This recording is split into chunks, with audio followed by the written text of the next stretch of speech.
Hello guys, welcome to mister பூ studios YouTube channel. இன்றைக்கி இந்த வீடியோவில் நம்ம எதை பற்றி பார்க்க போகிறோம்னா, எல்லாருமே சின்ன வயசில் மேரியோ அப்படின்ற கேம் விளாண்டுருப்பீங்க. ஸோ அந்த கேமில் உள்ள மாதிரி நம்மளும் எப்படி நம்ம கேமில் காயின் பிக்கப் அப்படின்றத செட் பண்ணுறது அப்படின்றத பற்றி பார்ப்போம். ஸோ இப்போ நீங்கள் ஸ்க்ரீனில் பார்ப்பீங்க, நான் ஒரு பிளேயரும் ஒரு காயினும் எடுத்து வச்சுருக்கேன். அந்த பிளேயரில் என்ன நான் செட் பண்ணியிருக்கேன்னா, ஒரு மூவ்மெண்ட் ஸ்கிரிப்டை மட்டும் செட் பண்ணியிருக்கேன். அந்த மூவ்மெண்ட் ஸ்கிரிப்டில் வெறும் பிளேயர் லெஃப்ட் ரைட் மூவ் ஆகிறதுக்கு மட்டும் ஸ்கிரிப்ட் எழுதி வச்சுருக்கேன். ஸோ அந்த காயின் இதில் ஒன்றுமே இல்லை, வெறும் அந்த காயின் இமேஜை மட்டும் எடுத்து போட்டிருக்கேன். இது ரெண்டும் என்னன்னா பேசிக்காகவே ஒரு 2D இமேஜ். இது 2D கேம்னால ஒரு 2D இமேஜ் எடுத்துருக்கோம். 2D இமேஜை டெக்னிக்கல் டெமோ ஸ்ப்ரைட்ஸ் அப்படின்னு யூனிட்டியில் சொல்லுவோம். ஸோ ஸ்ப்ரைட்ஸ் அப்படின்னா என்னென்னா, இது ரெண்டுமே ஒரு ரெக்டாங்கிள் ஃபார்மில் இருக்கும். இது ரெண்டுமே ஒரு ரெக்டாங்கிள் தான். ஸோ இந்த இது எப்படி நம்ம இந்த தடவை கொலைட் ஆகுது அப்படின்றத செக் பண்ணோம்னா, இப்போது இந்த இதில் உள்ள இது ஒரு ரெக்டாங்கிள், இது ஒரு ரெக்டாங்கிள். இந்த ரெக்டாங்கிளில் இருக்க ஏதாவது ஒரு பாயிண்ட் இந்த ரெக்டாங்கிள்குள்ளே இருக்கா அப்படின்றத கால்குலேட் பண்ணிகிட்டே இருப்போம். யூனிட்டி பேக்கெண்டில் கால்குலேட் பண்ணோம். ஸோ அப்படி இருந்துச்சுன்னா இது ரெண்டும் கொலைட் ஆகுது அப்படின்னு சொல்லுவாங்க. ஸோ இல்லைனா இதோட ரெக்டாங்கிளில் உள்ள ஒரு பாயிண்ட் இந்த ரெக்டாங்கிள்குள்ளே கொலைட் இருக்கா அப்படின்றத செக் பண்ணுவாங்க. ஸோ அப்படி செக் பண்ணால் இப்போ இது ரெண்டும் கொலைட் ஆகுது அப்படின்றத சொல்லுவோம். ஸோ இப்போ நம்ம ஒரு பேசிக்கான ஒரு கேம்னா இந்த மேக்ஸ் நம்மளுக்கு பண்ண வேணாம் அப்படின்றக்காண்டி யூனிட்டி நம்மளை ஈஸியாக இருக்கணும் அப்படின்றக்காண்டியே அதுக்கு ஒரு இன்புட், அது ஒரு பேசிக்கான ஃபங்க்ஷன் வச்சுட்டாங்க அவங்களே. ஸோ அது எப்படின்றது இந்த வீடியோவில் பார்ப்போம். இப்போது அந்த பிளேயரில் என்ன ஒரு பேசிக்கான ஒரு பிளேயர்னால் ரிஜிட் பாடி, ஒரு ஃபிசிக்ஸ் எல்லாமே நம்ம யூஸ் பண்ணுவோம். ஸோ ரிஜிட் பாடி அப்படின்றத நம்ம ஆட் பண்ணிக்கிறோம். இது 2D கேம்னால rigid body 2D. So rigid body add பண்ணிடாதீங்க, அது 3D கேமில் தான் ரிஜிட் பாடி, இது ரிஜிட் பாடி 2D.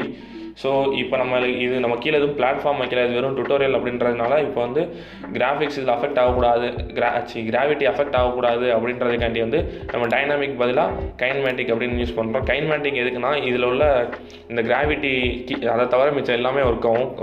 கொலைட் பண்ணுறது எல்லாமே செக் பண்ணிக்கலாம். ஸோ அதனால் நம்ம இந்த கைன்மேட்டிக் அப்படின்ற பாடி டைப் சூஸ் பண்ணிக்கிறோம். ஸோ அண்டு இதில் கொலைட் ஆகுதா அப்படின்னு செக் பண்ணுறதுக்காண்டி பாக்ஸ் கொலைடர் 2D ஆட் பண்ணிக்கிறோம். 2D ஆட் பண்ணுங்கள், 3D ஆட் பண்ணிடுறாங்க. Box collider 2D. அண்ட் அதே மாதிரி காயினுக்கும் பாக்ஸ் கொலைடர் ஆட் பண்ணிக்கோங்க, box collider 2D. So add பண்ணியாச்சு. இப்போது ஹிஸ்ட்ரிகர் அப்படின்றத நம்ம சூஸ் பண்ணிக்கணும். காயினுக்கு மட்டும் ஹிஸ்ட்ரிகர் அப்படின்றத சூஸ் பண்ணிக்கோங்க. ஹிஸ்ட்ரிகர் எதுக்குன்னா, இப்போது இந்த பிளேயர் இந்த காயின் மேலே கொலைட் ஆகுதுன்னா ரெண்டும் இடிச்சிட்டு நிற்காமல் இருக்கிறதுக்காண்டி ஹிஸ்ட்ரிகர் அப்படின்றத சூஸ் பண்ணிக்கிறோம். ஏன்னா ஹிஸ்ட்ரிகர் அப்படின்றத சூஸ் பண்ணோம்னா இது ஓவர்லாப் பண்ணிக்கலாம். ஸோ அதனால் நம்ம ஹிஸ்ட்ரிகர் அப்படின்றத சூஸ் பண்ணிக்கிறோம். ஸோ இப்போ நம்ம பிளேயரில் என்னென்ன இருக்குதுன்னு பார்ப்போம். Player movement script, rigid body 2D and box collider 2D. So காயினில் வெறும் பாக்ஸ் கொலைடர் 2D மட்டும் அட்டாச் பண்ணியிருக்கோம் நம்ம எக்ஸ்ட்ராவாக. ஸோ காயினில் இப்போ நீங்கள் ஒரு டேக் இது பண்ணிக்கோங்க, ஆட் டேக். அப்படி இந்த டேக்ன்னு இருக்குல்ல, இந்த அன்டேக்ன்றதை கிளிக் பண்ணிட்டு ஆட் டேக்னு போட்டு புதுசாக ஒன்று க்ரியேட் பண்ணிக்கோங்க. காயின் அப்படின்றத க்ரியேட் பண்ணிக்கோங்க, சேவ். இப்போது திரும்பி அந்த காயினை கிளிக் பண்ணி காயின் அப்படின்ற டேக் கொடுத்துக்கோங்க காயின்ஸுக்கு. ஸோ இப்போ உங்களுக்கு என்னென்னா, இப்போ இந்த காயினை ஒரு ப்ரீஃபேப் எடுத்து வச்சுக்கோங்க. ப்ரீஃபேப்னா ஒன்றும் இல்லை, இப்போ நீங்கள் இப்போ இது எடுத்து போட்டிங்கன்னா இது ப்ரீஃபேப் அப்படின்றது சேவ் ஆயிரும். ஸோ நீங்கள் இப்போ புதுசாக திரும்பி உங்களுக்கு இந்த கேமில் நிறைய இடத்துல இந்த காயின்ஸ் அப்படின்றது தேவைப்படும். ஒரு இடத்துல மட்டும் நம்ம காயின் அப்படின்றத வைக்க மாட்டோம்.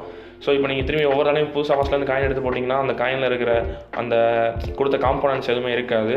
ஸோ அதை டெலீட் பண்ணிடலாம். இதே இது நீங்கள் எடுத்து வச்ச ப்ரீஃபேப் அப்படின்றத எடுத்து போட்டிங்கன்னா இந்த இதில் என்னென்ன இருக்கோ, இதில் அந்த காயின் டேக் பண்ணியிருந்தது, இதோட அந்த பாக்ஸ் கொலைடர் 2D அதை ஆட் பண்ணியிருந்தது எல்லாமே அப்படியே இருக்கும் தான். டேக் பண்ணியிருக்கிறதுல காயின்னு இருக்குது. ஸோ அந்த பாக்ஸ் கொலைடர் 2D ஆட் ஆகிருக்கு. ஸோ இதுக்கு தான் நம்ம இந்த ப்ரீஃபேப்ஸ் அப்படின்ற கான்செப்ட் யூஸ் பண்ணுறோம். ஸோ நான் இன்னொன்று எடுத்து வச்சுக்கிறேன், இங்கே ஒன்று வச்சுக்கிறேன், அண்ட் இங்கே ஒன்று வச்சுக்கிறேன். ஓகே, இங்கே ஒன்று வச்சுக்கிறேன். இப்போ நான் அந்த பிளேயர் அப்படின்றதில் ஸ்கிரிப்ட் எப்படி நம்ம இது பண்ணுறது அப்படின்றத பற்றி பார்ப்போம். ஸோ இங்கே ட்ரிகர் அப்படின்றது காயினுக்கு கொடுத்தோம்ல, அதனால் இப்போ இந்த ட்ரிகர் ஃபங்க்ஷன் அப்படின்றத யூஸ் பண்ணி ஆன் ட்ரிகர் என்டர் 2D அப்படின்றத டைப் பண்ணிங்கனாலே அதுவே ஃபங்க்ஷன் க்ரியேட் பண்ணிடும். விசுவல் ஸ்டுடியோ நம்மளுக்கு க்ரியேட் பண்ணி தந்துடும். ஸோ இப்போ இஃப் அந்த கொலைட் ஆகுதா அப்படின்றத செக் பண்ணுறோம். Collision dot game object dot compare டேக்னா நம்ம அங்கே கொடுத்த டேக் செக் பண்ணுறோம், அதுதான் கொலைட் ஆகுதா அப்படின்றது. ஸோ காயினுக்கு நம்ம என்ன கொடுத்துருக்கோம், காயின் அப்படின்ற டேக் கொடுத்துருக்கோம்.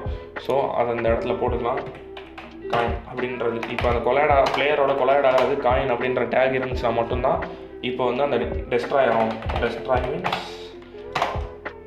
டெஸ்ட்ராய் ஆயிரும், அது ஹைட் ஆயிரும், அந்த சீன் அவுட்டு டெஸ்ட்ராய் ஆயிரும் அந்த கேம் ஆப்ஜெக்ட்டு.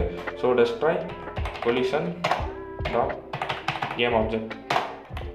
இப்போது அதில் இருக்கிற இப்போ அந்த பிளேயர் காயின் அப்படின்ற டேக் இருக்கிறது ஆப்ஜெக்ட் மேலே, கேம் ஆப்ஜெக்ட் மேலே பட்டுச்சுன்னா மட்டும் அந்த கேம் ஆப்ஜெக்ட் ஹைட் ஆகணும். ஸோ நம்ம காயினுக்கு தான் இந்த மாதிரி கேம் நேம் வச்சுருக்கோம். ஸோ இப்போ நம்ம ரன் பண்ணி பார்ப்போம் அப்படி ஒர்க் ஆகுதா அப்படின்ட்டு. ஹைட் ஆயிடுச்சு. இதுவும் ஹைட் ஆகிடுச்சு. ஸோ அவ்வளோதான் ஃப்ரெண்ட்ஸ், எங்கள் ஸ்டுடியோஸ்லேருந்து ஒரு ஹைப்பர் கேஷுவல் கேம் ரிலீஸ் பண்ணியிருக்கோம் ப்ளே ஸ்டோரில். அதோட லிங்க்கும் டிஸ்கிரிப்ஷனில் கொடுக்குறோம். Do like, share and subscribe மக்களே.